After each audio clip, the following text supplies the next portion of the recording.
안녕하세요. 소윤섭의 팟캐스트입니다. 정말로 말하고 싶고 말할 수 없는 이야기들을 시작하겠습니다.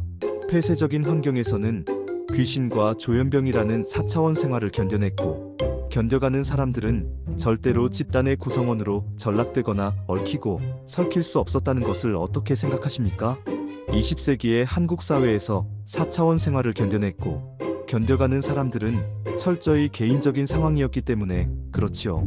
4차원 생활을 견뎌냈고 견뎌가는 사람들은 집단적으로 구성될 수 없었다는 것입니다. 물론 자신들은 4차원 생활을 견뎌간다고 알고 있었겠지만 4차원 생활의 집단에 이용당하는 것인지도 모르는 상황도 있었을 겁니다. 개방적인 환경에서도 4차원 생활의 이간질과 가스라이팅을 당하면 보수와 진보로, 또는 나와 너로 극단적인 상황 속에서 대립하게 되었다면 폐쇄적인 환경에서는 100% 속을 수밖에 없는 것이지요.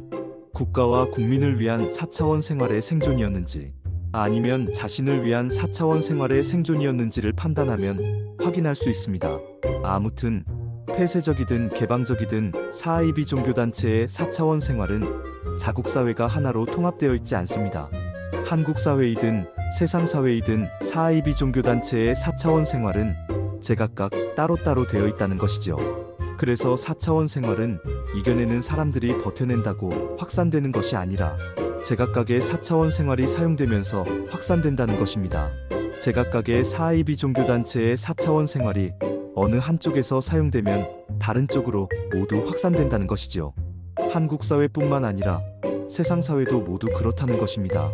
그래서 4차원 생활의 일탈이 국외에서 들어오든 국내에서 발생하든 일찍 바로잡지 못하면 자국 사회의 모든 사이비 종교단체의 4차원 생활로 확산되는 것이죠. 세상 어디서든지 자국 사회의 4차원 생활에 쓰러진 4차원 생활자가 99%이기 때문에 4차원 생활이 사회적으로 일탈을 하게 되면 걷잡을 수 없이 확산됩니다. 4차원 생활을 이겨냈던 1%는 사용하지도 않고 비사차원 생활의 다수 국민은 사용하지도 못하는데 누가 사용하겠습니까? 4차원 생활에 쓰러진 99%의 4차원 생활자가 사용하는 것이죠. 물론 소윤섭의 팟캐스트가 견뎌냈던 사람들은 1%이고 견뎌가는 사람들은 3%로 말하였지만 대략적인 수치상의 비교일 뿐 실질적으로 견뎌냈고 견뎌가는 사람들은 1%도 많다고 할 수 있지요. 사이비 종교단체의 4차원 생활을 사회적으로 직접 경험하였다면 1%도 많다는 것을 생각할 수 있습니다. 사이비 종교단체의 4차원 생활에 100이면 100 쓰러졌다는 것으로 입증할 수 있지요. 어쨌든 4차원 생활을 이겨내는 사람들로 확산되는 것이었다면 4차원 생활을 이겨내는 독립운동, 보고간민, 민주화의 사람들이 있었을 때 한국 사회는 개방적인 환경이 되었을 겁니다. 4차원 생활을 견뎌내는 사람들도 아닌 견뎌냈다는 사람들이 있었는데도 20세기의 한국 사회가 폐쇄적인 환경이 될 수 있었겠습니까? 제각각이었던 사이비 종교단체의 4차원 생활이 폐쇄적인 환경 속에서 절대로이든 함부로이든 사용하지 못하는 상황 속에서 어느 한쪽의 4차원 생활이 사회적으로 일탈을 시작하게 되면 4차원 생활은 도미노처럼 모든 집단으로 확산하게 됩니다. 사이비 종교단체의 4차원 생활에서 떨어져 나온 사람들이 또 다른 사이비 종교단체를 조성하면서 제각각 4차원 생활은 따로따로 살아가는 것이었지요. 그래서 어느 한쪽에서 4차원 생활을 사회적으로 사용하면 연쇄적으로 일탈을 할 수밖에 없는 것입니다. 4차원 생활은 암묵적인 환경 속에서 점조직의 상황처럼 얽히고 설키어 있었기 때문에 연쇄적인 일탈이 가능하지요. 세상 어디서든지 비슷한 환경입니다. 선발주자도 암묵적인 환경 속에서 4차원 생활의 해악질을 사용하는 4차원 생활자의 99%를 완전히 바로잡지 못하였기 때문에 사회적으로 확산되는 것은 마찬가지지요.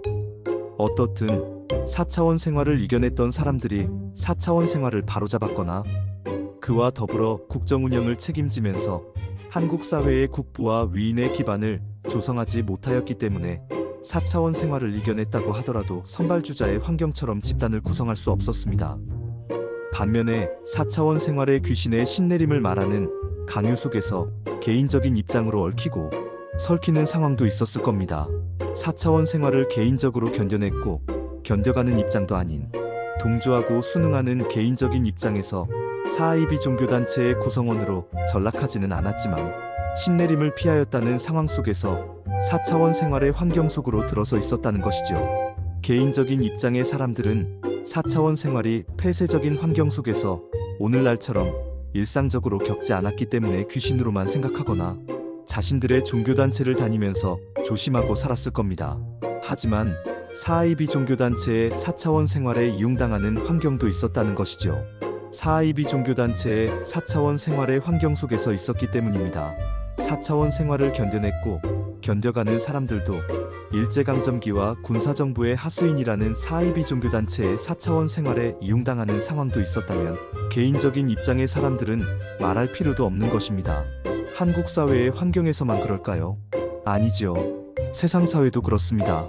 다만 4차원 생활의 선발주자는 다릅니다. 4차원 생활을 그나마 바로잡았기 때문이죠. 4차원 생활을 바로잡은 선발주자의 사람들은 국가적으로, 사회적으로 집단을 구성할 수 있었지만 사하이비 종교단체와 얽히고 설키지는 않았습니다. 하지만 사하이비 종교단체의 구성원이었거나 얽히고 설키어 있었다고 하더라도 솔선수범과 청렴을 실천으로 하는 사람이라면 함께 할 수 있는 길을 열어놓았지요. 자신들과 얽히고 설키어 있는 사하이비 종교단체들의 책임을 실천하는 사람들로 말입니다. 4차원 생활의 진보와 보수의 카르텔과 사하이비 종교단체들은 4차원 생활에 쓰러진 사람들의 집단으로 시작되었다고 말하면서 소윤섭의 팟캐스트를 마치겠습니다. 정말로 말하고 싶고 말할 수 없는 이야기들은 계속됩니다. 감사합니다.